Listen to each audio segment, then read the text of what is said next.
sister. I was his favorite. Jeannie? No, he told me that I was a favorite on many occasions. Just because you were the baby of the family. Mike didn't like us to talk and to say, oh, okay. Shut up. Mike always hated it when we all talked at once. I know I was his favorite sister. No. It's me. No. I'm going to use Clara's tip.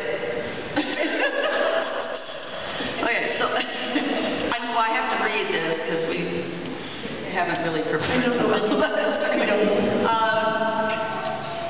First of all, I'm closest in age, and I think he called me his Irish twin. So that's the main reason. Oh, okay. But then I kind of, regressed and looked back at it, in the beginning when I was just a toddler, that maybe I wasn't his favorite sister because he evidently decided to take me out to the middle of the road and drop me off. In a baby carriage or something. No, I think I was just in my diapers, as Mom will tell you. But and then, the truck driver brought me in, and pretty much, Mom was shocked. But anyway, so he did try to kill me. Not surprised that she really wasn't the favorite. But he did recover himself because there was one issue, that I was on the swing set that Mom reminds me that I did a little swinging and knocked out of the swing and knocked myself out of breath and was laying there, and Mike ran in and saved me by saying, "Mom, Jeannie's dead." Jeannie's dead. Mom looked out the window and she was dead to the world, But still, I'm sure that I'm still his best sister. I know that because he did, when I started getting old enough to date, he set me up with his good-looking friends. Oh, which ones? They're probably all here. That was nice having an older brother to do that. And then, being the young and foolish types that we were at that age, we decided to go skydiving.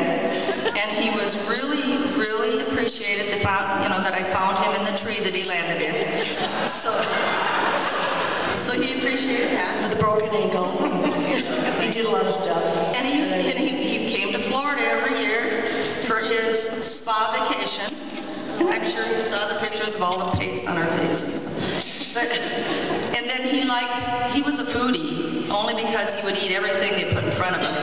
And he loved seafood. So his thing when he came down to Sarasota was seafood and eat it. Of course. Yeah, so that made us laugh. And then in Florida, he was my bartender because I'd work and I'd come home and he would get everything organized and all that and make me margaritas because he had the technology. I have the technology. So I know that he liked me best, and I'm sorry. Bean Pole. We all had nicknames too. His nickname was Meathead. Bean Pole, Soup Face, and Wiener. Mike is the only one that can call us that. Well, we were thinking about memories, and he loved music. And we used to do things like take the top off the piano and play with the guitar picks and do all these things. And we played a lot of music together, as we grew up and just through the years.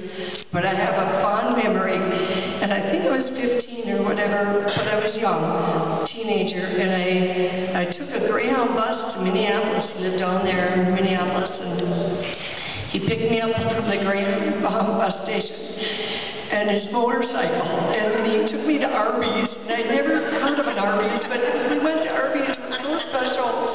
And then he was, I was young in the big city, and my brother picked me up. He had a mustache and was on his motorcycle and handsome. And then he took me to the Northrop Auditorium because it was a Judy Collins concert. Can you imagine? I love Judy Collins music and all this. I love all that. And I love that. And I've got many memories, but I'll never forget that time with Mike. And then we had another time, because usually we're a big family. There's people around and we do all this stuff together. But this past year and a half, then he knew he was going to die. So he had this list, a bucket list. And we went on many ones, and we did all this stuff together just recently in Texas. A couple of weeks ago, the three of us were on just the four of us. We stayed in a little cabin together. We were siblings. We were like, it's like going back into time, you know. But anyway, I forgot what I was going to say. But I was going to say some more stuff. Let Wendy talk for a while. Yes, okay, I should have. You don't have to shut up. Shut up. Oh, the bucket list. Okay, yeah. So a year ago, I mean, the beginning of December, we actually went on another trip, just the two of us. And the first time in my life I've experienced a trip with just me and my brother. It was last year, and we were in Newfoundland. And we went there for, I think it was 10 days. We traveled all over, and it was supposed to be a bunch of people, but not everybody could make it of our family. And it was me and Mike, and I love that. I cherish that time. I love that time. And then we went to Des Moines. It was just me and Mike too. And we were driving back, and we were talking, and he goes, I can't believe the diagnosis was very grim, but I'm still alive. And we talked about that, and he goes, maybe I could go to the doctor and find out what's going on. And I said, well, you don't want to die of curiosity. So we did. He called the doctor, and they did an X-ray, and they did a little bit more. They did some radiation in December to help him with breathing and that. But yeah. Yeah, I know. Jeanne lives in Florida, so she's, you know, we've spent a lot of time with each other the past couple of years. Okay, I'll let Wendy talk. She's never gets to. She was the only one retired, so she got to do all this stuff. So yes, that's true. I was blessed to be able to have the time. Anyway, Jeanne was saying she wants Mom to talk at her wake too, so yeah. So Mom, because you can't ever go first.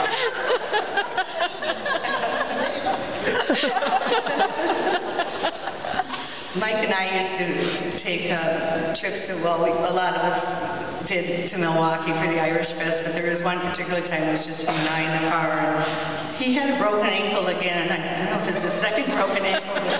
So I was doing all the driving, and he read to me this book called Trinity. It's the story of Ireland, and we laughed the whole way there. It was a blast. It's a 6-hour drive, and there and back, read Trinity.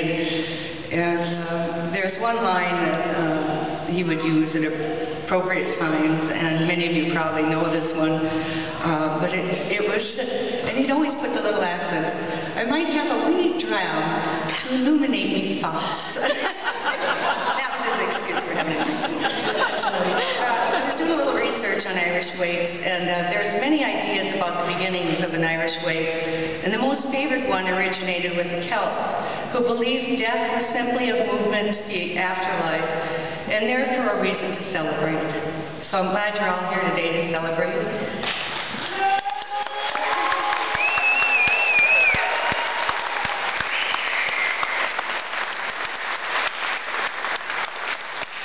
Although death is a sad occasion, a traditional wake is seldom solemn.